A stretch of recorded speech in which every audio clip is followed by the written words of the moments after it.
Okay, remember January 19th, 2025, that weird day when for like 12 hours TikTok just seemed to disappear. Yeah, vanished from app stores, stopped working for a lot of people in the US, and then poof, it was back. Exactly. So what was that all about? It really threw into sharp focus this whole ongoing saga with TikTok. It really did, and that's what we're digging into today, the whole TikTok situation. Yeah. We want to look at the tech, what makes it so addictive. Right, the algorithm. The algorithm, yeah. And then the US government side, their concerns, the ban attempt. And what it all means, really. We've got a bunch of different sources, case studies, news articles, expert takes. And the idea is to piece it together, understand the core issues behind the headlines. So we're looking at the tech, the politics, the implications. And look, we know some of this stuff, algorithms, policy, it can sound pretty complex. Definitely. But we're going to break it down, keep it clear. Whether you're scrolling TikTok every day or just kind of heard about the ban, we'll try to make sense of it. No jargon overload, promise. Okay, so let's start with the core appeal. That For You page. It's almost uncanny how it seems to read your mind. It really does feel like magic sometimes, doesn't it? But it's all down to that recommendation algorithm. It's super sophisticated. So how does it work? Our case study source mentioned it looks at engagement, right? Exactly. It's constantly learning. It watches what videos you actually watch, how long you stick around for them. Likes, shares, comments, all that obvious stuff. All that, yeah.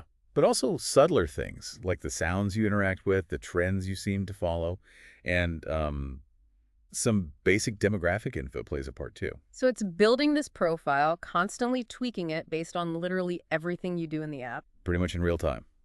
It's predicting what'll grab you next. And, some other research backs this up, like that piece on social media algorithms generally. It makes sense. That's how they keep you engaged. Absolutely. And another source we look at specifically highlighted just how incredibly good TikTok's version is at keeping users, well, hooked. It's very effective. No kidding. You blink and an hour is gone. But that power, that ability to curate so precisely, that's also where the problems start, right? Especially the security worries. Exactly. This is where the tech bumps right up against geopolitics. The big flag for the U.S. government, as the case study lays out, is ByteDance. The parent company, based in China. Right. And the core concern is whether the Chinese government could potentially lean on ByteDance. Lean on them for what? User data? That's the big one, yeah. Accessing the huge amount of data TikTok collects on its users.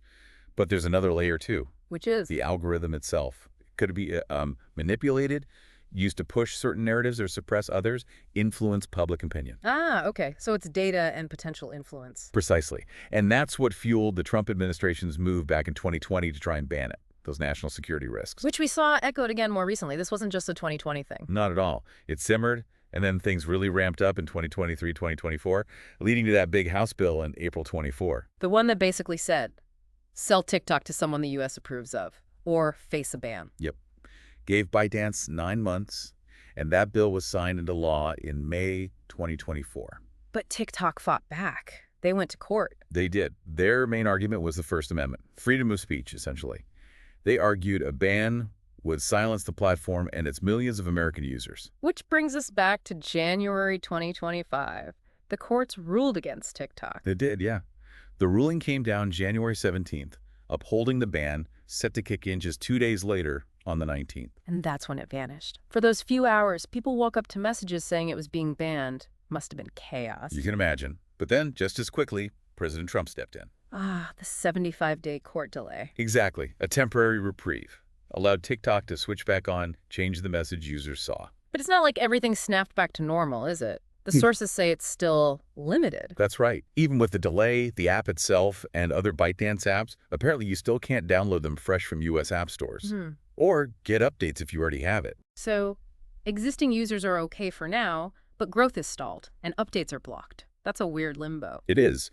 And for a deeper dive on those security risks, there's analysis from places like CSIS, the Center for Strategic and International Studies. They looked at how data might be accessed or how influence campaigns could work. Yeah, they explored the potential mechanisms. And there's also that Congressional Research Service report, which kind of catalogs all the questions lawmakers were wrestling with. Okay, so the national security angle is clearly huge. But there were other issues raised in the sources too, right? Beyond just the China connection. Yeah, definitely. Concerns about how the algorithm itself operates day to day, like shadow banning. Right, I saw that mentioned, where creators suddenly find their videos aren't getting seen, but they don't know why. Exactly. Mm. It raises questions about transparency. Is the algorithm biased? How does it decide what gets visibility and what doesn't? And that connects to other concerns too, doesn't it? Like potential biases against certain groups. It does. There have been allegations, for instance, from some Black creators feeling their content was unfairly suppressed, which points back to how these powerful algorithms can have, well, maybe unintended, but significant impacts. And then there was the mention of potential risks around harmful content, like self-harm or suicide-related material. One source flagged that. Yes, that came up too. It touches on the platform's responsibility and the potential dangers of algorithmic amplification when it comes to sensitive or harmful topics. Plus the whole question of influence around major events like the 2024 election. Concerns about whether the platform could skew things. Right. It all paints a picture of a technology that's not just entertaining, but also carries significant weight in terms of information flow and potential societal impact. So many moving parts, and so many different groups with a stake in this. Absolutely. The case study really pushes you to think about that. You've got the users, millions of them. The creators whose livelihoods might depend on it. ByteDance, Mhm. obviously, with a massive business on the line. The U.S. government focused on security. Other tech companies watching closely, I bet? No doubt. And each one, including the sources we're reading, comes at it with their own perspective, their own angle. Which is important to keep in mind. We're trying to synthesize, not just take one view. Precisely. Seeing the different arguments is key. And finally, that First Amendment piece. TikTok's legal defense. Yeah, it's a fundamental clash. Can the government ban a communication platform used by millions without violating free speech? And how do old legal ideas like the First Amendment even apply to these new algorithmic gatekeepers? That Federalist Society piece touched on that complexity. It's a huge legal and philosophical question, really. Okay, wow. So let's try and pull the main threads together. What are the big takeaways here? Well, first, I think, is just the sheer power of that TikTok algorithm. It's the secret sauce, but also the root of many concerns. Yeah. Addictive engagement, but also questions about control and bias. Second, the U.S. government's actions stem from real, if debated, national security worries about data and influence linked to China. That timeline shows how serious they are. From proposed bans to actual legislation and that near shutdown. Exactly. And third, this whole situation throws a spotlight on the massive challenges of regulating global tech platforms in general.